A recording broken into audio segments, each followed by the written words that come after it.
G'day ladies and gents, and have I got a treat for you. Welcome back to War Thunder, and welcome to the MiG-21 SMT. Now, a lot of you guys started to question me in my previous video on the missiles, and some of you brought up some interesting stuff. So, the MF and the SMT are different planes. That's obvious. They have a different name.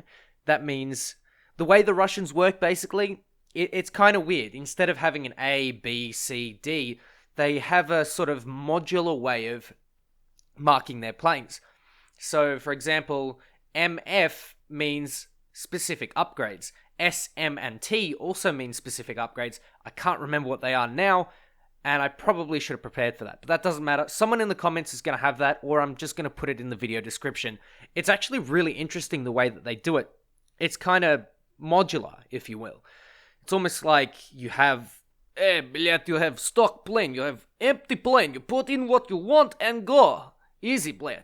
And honestly, that's not too bad a way of doing it. I think I still prefer A, B, C, D. Actually, no, I prefer the British way, the Mark 1, Mark 2, Mark 3. I think that's my preference there, because Teaboo. But all jokes aside, I'm in the MiG-21 SMT, and I'm going to have an absolutely smashing game. It is really, really fun, this plane. Honestly, I'm warming up to it. It was challenging at first, but now I'm starting to get the hang of it and how it plays. The missiles, for the most part, don't seem to be that overpowered. They seem to... you'll see in the video, basically. But essentially what I'm going to do here, returning to the gameplay, is gain as much speed and energy as possible. Energy is vital in these fights, because what you're going to end up doing is getting into a position where you can either out-energy your opponent, dive on them, and then fire a missile at them that they can't evade, because the best way you can evade a missile is if you're flying alongside its trajectory and then make a sudden turn. If you're flying, for example, at 90 degrees to it, like this, you're gonna... It's easier in this case. But in the case of you diving on someone where you have a 2 or 3 kilometer distance, it's a lot easier to get kills. And you'll see me do that in the video. So this MiG-19S here is going to chase me. And my biggest pet peeve is when people just literally do a 180 and chase me down like this. So just to give him a little fuck you, I'm going to travel in a straight line, gain as much speed as possible. This thing absolutely hauls ass as soon as you hit 1100 kph. It gets between 1100 and 1200 with so much ease compared to everything else. It's really slow at accelerating compared to some other planes that I've flown. The F4, the FGR2 specifically, is extremely good at accelerating at low speeds. This thing gets the high speed, and what I'm going to do here, you can see my Nigel boy, he's doing a heckin' bad one. He's flying sort of towards me in perpendicular. Ideally, obviously, I'm not in his shoes, but ideally he would be flying away from me. My missile decides it's going to be a Pepega and fly away from the target instead of towards it. That might be because it's near the sun, and you can see that the sun is actually hampering my ability, so I'm just going to go in with the guns. And one of them is nice and slow. I managed to pick him off, and I'm going to go straight into a straight line, pick up a little bit of speed, pick up a little bit of separation, and then go in for the re-engage. I really want to save my Nigel boy, but unfortunately, he gets shot down. So I'm going to avenge him. Screw it. You can see here I'm going to put a missile in towards this MiG-21, and I'm going to get a critical hit. That MiG is going to go down. You can see finding angles that you can get good deflections, or that are going to be hard for your opponent to dodge. It's really key. That's really key. And in the MiG-21, what you don't want to do is lose speed at all, period. If you can avoid losing speed, then that's ideal. And if you have teammates that are on the ball like this guy here, this guy is going to be my bloody lifesaver, man. I really appreciate what he's going to do in the battle. He's going to be a vital part to me winning this and clutching this out. Yes, I'm going to clutch this out. Spoilers. But you can see he's taken the FGR2 off my tail, and now I have this MiG-19S to deal with. The MiG-19S has much better sort of turning abilities. It's better at sort of flat turning at these altitudes. At lower altitudes, not really, but it also hauls ass, man. This thing just pulls energy out of nowhere. And so here you can see he's already overshot me. He's in a position where he can probably just outclimb me. But I have a little thing called the R60. The R60 is a missile with an 18G overload, and at a speed like that, there's no way you're going to dodge an R60. Doesn't matter who you are, unless you're a bloody PO2, then you're not going to dodge it. And even so, I think the PO2 is a little bit special here, because PO2 is very strong, and it would not die to such puny air-to-air missile.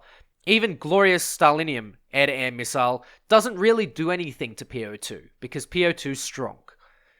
MiG-19s, however, not so strong, because it's inferior German plane. So, yeah.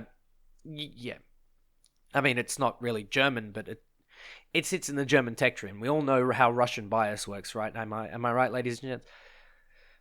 For anyone in the comments who's going to take that seriously, it's a joke. Please, don't take it seriously.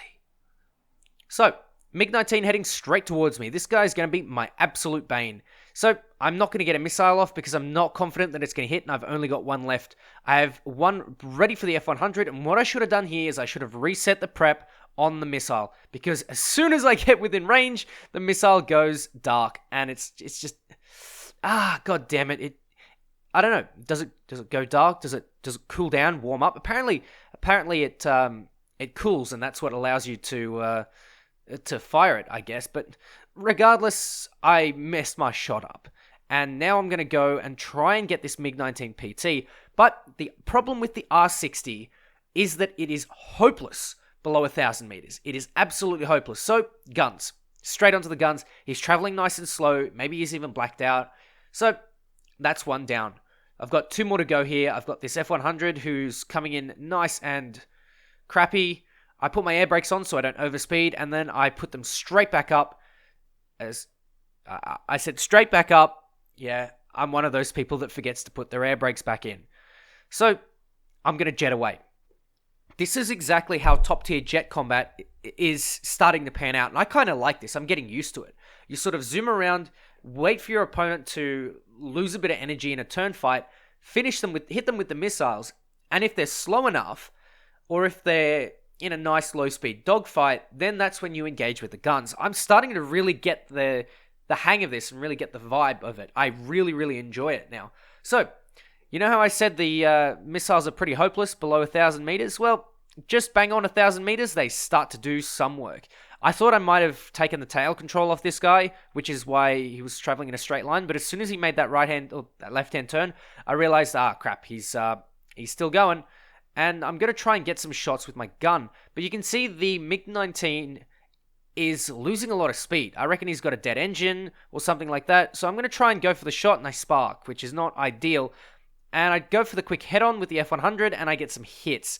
So, again, the cannons aren't really that, one-shot magic that you get with the NR-30s, but it is, in my opinion, a lot better because you have a higher rate of fire, which means that you can get more shells down the line and into your opponents when you need it. Whereas with the NR-30, you don't have as many shells, but each of them does more damage.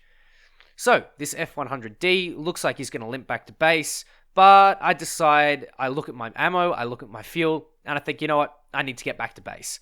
I don't have a lot, and then a MiG-19 comes in and swoops down on me. I've got to get back to base. There's no two ways about it. I'm going to run out of fuel, I'm going to run out of ammunition really, really quickly in a fight against a MiG-19. The MiG-19, in my opinion, is better at dogfighting, but the MiG-21 is overall better in the meta. So, if you have a MiG-19, MiG-21 combo, I think you actually have a fairly good matchup, because the MiG-21 is a good, nice, fast plane, so it can get those opponents to slow speeds when you need them, and the MiG-19 can come in and swoop on them. I really like it, and having that as a combination is really, really nice. I'd really like to see something for the Americans, because I guess the British have it with the FGR-2 and the Hunter F6, where the Hunter F6 is sort of the weapons platform, if you will. The F-100D doesn't quite cover that as well, because the missiles, I don't know, they're not as nice.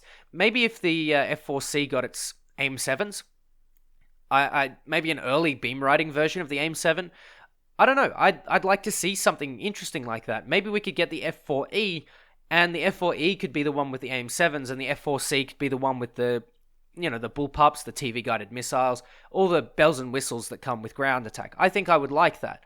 I'm pretty sure there was a separate naval and army version of the Phantom, which I might be confusing it. I'm starting to get into this area where I'm not entirely sure. So if I say something that's not entirely correct, I want to know in the comments section below, because you guys are an absolute wealth of information, and I honestly thank you for correcting any mistakes, stuff like that. I've been trying to get better with this stuff. I've been watching documentaries and trying to read some articles and stuff like that. But it's not easy. There's a lot of information to sort through. I came to this game mainly for World War II stuff, and I find myself starting to enjoy the MiG-21 versus F4. I like it, and I think it's kind of cool. So, remember me telling you about the couple of guys that absolutely, are the MVP in my opinion. They are the ones that managed to get me safely onto the airfield, because they're now distracting this MiG-19. Both of them are eventually going to go down, but not without doing some really, really good work. And honestly, these guys are fantastic. They just managed to distract the MiG-19 long enough for me to get onto the ground and get my repairs and replenishment of my ammunition done. One of the nice things about the MiG-21 SMT, and in fact, I think all the MiG-21s have a drag chute, but it just stops so well, and then you just see it in the afternoon sun or in the evening sun, and it is just gorgeous. This plane is absolutely stunning, man. I honestly didn't think I would fall in love with the MiG-21 after seeing the F-13, but now that I have the SMT, it's just, oh man, it's so fantastic. It is absolutely wonderful. So, the original MiG-19S goes down, thanks to the guy from 4444, and now I get to take off, which is good news for me. So, this MiG-21 is going to eventually go back to base, which means that I'm going to need to take on the last MiG-19. You see, MiG-19s are good in a dogfight, and what the MiG-21 is not good at is dogfighting. Believe it or not, that delta wing is good for very low speeds, but in a fight against a MiG-19S that just absolutely hauls ass day in and day out, you're going to end up with an energy disadvantage extremely quickly if you don't play your cards carefully. And you've got to stick to a high speed, which is like above 1,000 kph, above 1,100 kph even, to successfully get yourself through a fight with a MiG-19, unless you're at super, super low speeds, and the MiG-19 is out of fuel and conserving it without using the afterburner. That's the only time that you can possibly come out of that without, losing too much of a left wing. So, this MiG-19 is in a vertical-ish maneuver, and you can see that he's kind of slow. I'm waiting for that missile to get a lock on. The MiG-19 gets a nice kill onto my teammate, and the missile misses. At 2 kilometers, you can actually dodge this thing pretty well. It's surprisingly slow. I've been killed by a couple of these missiles, but in the MiG-21 itself. And you can see that they're really, really slow, but what you should do is you should stay fast, and this MiG-19 didn't stay fast. He was slow. And an 18G missile is going to cover that really, really well.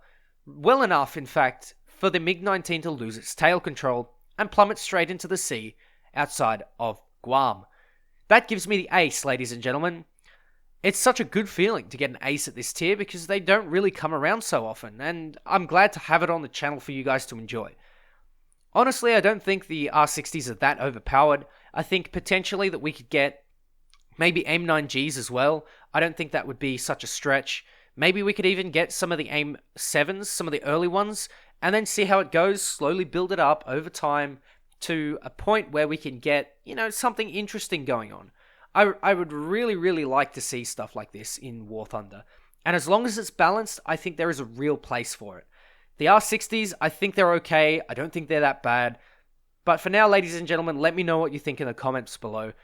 Thank you so much for watching the video. I really, really appreciate it from the bottom of my heart. Take care, ladies and gents, and I will catch you next time.